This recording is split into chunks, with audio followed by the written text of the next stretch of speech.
This is Storybook Radio. Chapter 12. Valerie scrolls through her phone, her fingers moving mechanically as she absorbs the surreal footage of the grocery store attack. Her screen is filled with clips of the building's impossible inversion, the aisles twisting upward into a structure that defies logic. Each image captures her attention, igniting a mix of fear and fascination within her. She watches the videos on a loop, unable to look away from the mind-bending chaos. The vibrant colors of scattered groceries and the impossible angles of the warped structure mesmerize her, but the sheer wrongness of it churns her stomach. Comment sections are ablaze with speculation. Some users suggest an elaborate hoax, while others dive into conspiracy theories about government experiments or alien invasions. Valerie's lips press into a thin line as she scrolls through the chaos. None of the theories bring her comfort. They only deepen the growing unease in her chest. The phone trembles slightly in her grip as she navigates to her messages. Phoenix's name sits at the top of the list, bold and unread. Her thumb hovers over the keyboard, her heart heavy with regret. She opens the thread, scanning their previous conversations, some mundane, others marked by the tension that had steadily grown between them. A lump forms in her throat as she reads his message in a thread that she missed.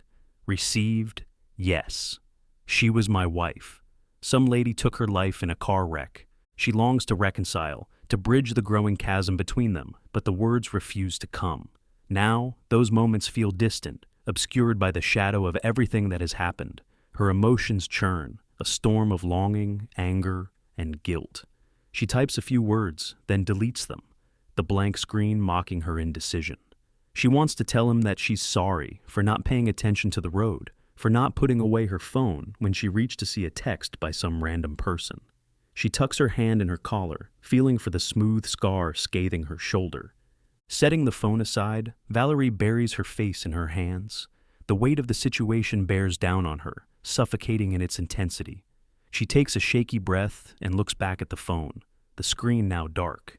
Her reflection stares back at her, pale and worn. For the first time in weeks, she feels truly alone, cut off from Phoenix and any semblance of normalcy. Outside her apartment window, the city hums with life. Cars pass by in steady streams, their headlights streaking through the rain-soaked streets. Valerie's gaze shifts to the skyline, where the dark silhouette of the grocery store looms in the distance. Even from here, it feels like a monument to everything that has gone wrong. Her fists clench as a surge of determination rises within her. Whatever Phoenix is caught up in, she needs to know the truth and reveals hers, even if it tears her apart. In the dream world, Phoenix finds himself in a narrow, dimly lit bricked cellar. The air feels damp and heavy, carrying a faint metallic tang that tickles the back of his throat. Each step he takes echoes softly, the sound absorbed by the oppressive walls. The bricks around him are uneven and cracked, some oozing with dark streaks of moisture. Faint etchings on the walls catch his eye. Cryptic symbols carved with desperate precision, as if left behind by someone who had long since faded into obscurity. The dim light comes from a series of flickering lanterns hanging haphazardly along the walls, their flames sputtering as though struggling for breath. Shadows dance erratically, twisting into forms that seem to move just out of the corner of Phoenix's eye. A chill creeps along his spine as the silence presses in, broken only by the occasional drip of water hitting stone. Ahead, a figure materializes out of the gloom. The prison warden stands motionless by a cracked iron door, his silhouette stark against the faint light. His uniform, once imposing, is now worn and frayed, its black fabric blending into the surrounding darkness. His face is obscured, hidden beneath the brim of a hat that casts deep shadows.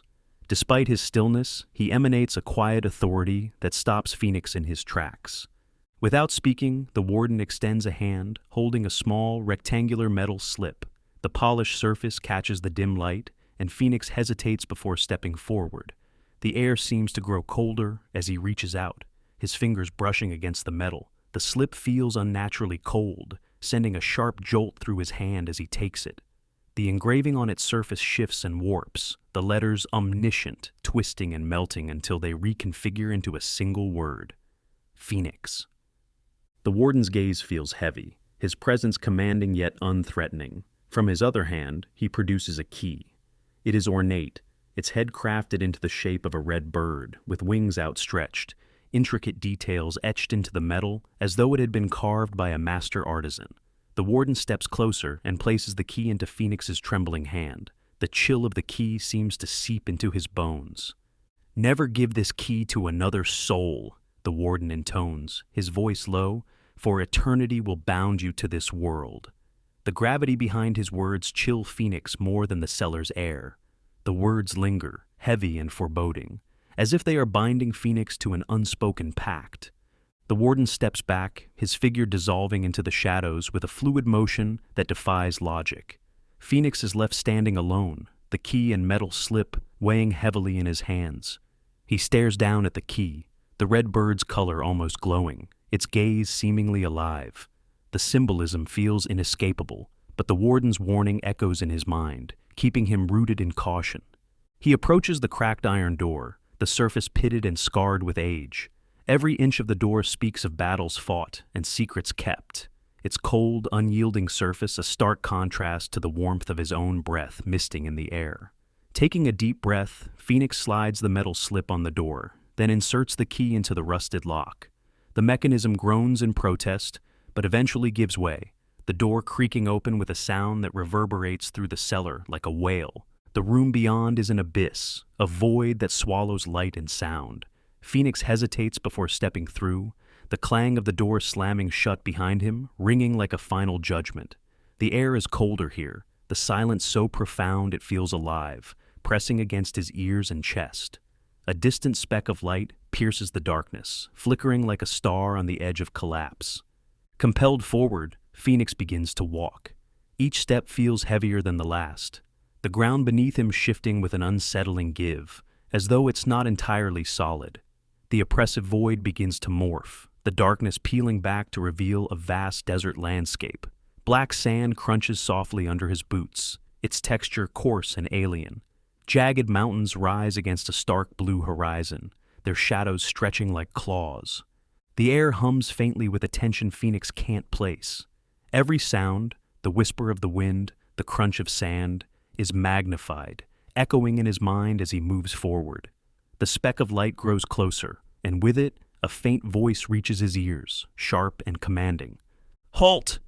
Phoenix freezes, his heart pounding as his eyes scan the horizon. A figure materializes, holding a flickering light that casts long shadows across the sand. As the figure approaches, Phoenix discerns the small frame of a boy, his leg chained to the ground by a thick iron shackle. The chain glints in the pale light, its rusted links groaning with the boy's subtle movements. The boy waves the light in Phoenix's direction, illuminating something half buried in the sand. The familiar glint of the warden's key catches Phoenix's eye, its gold crown barely visible beneath the black grains. Phoenix's breath catches as hope and suspicion wage war within him. He takes slow, cautious steps toward the boy, the chain's metallic clinks growing louder. When the boy's face comes into view, Phoenix feels the air leave his lungs. The features are hauntingly familiar, a reflection of a face he's seen countless times in photographs and dreams. "Henry," Phoenix whispers, his voice trembling. The boy's wide eyes glisten with recognition, a mix of fear and longing swirling within them. "Dad!" Phoenix drops to his knees, the key trembling in his hand as he grips it tightly. He wants to believe this is real, but the nagging doubt won't leave him. The sight of Henry's small, shackled frame stirs a deep, primal instinct to protect, overriding his hesitation. "It's okay," Phoenix says softly, his voice thick with emotion. "I'll get you out.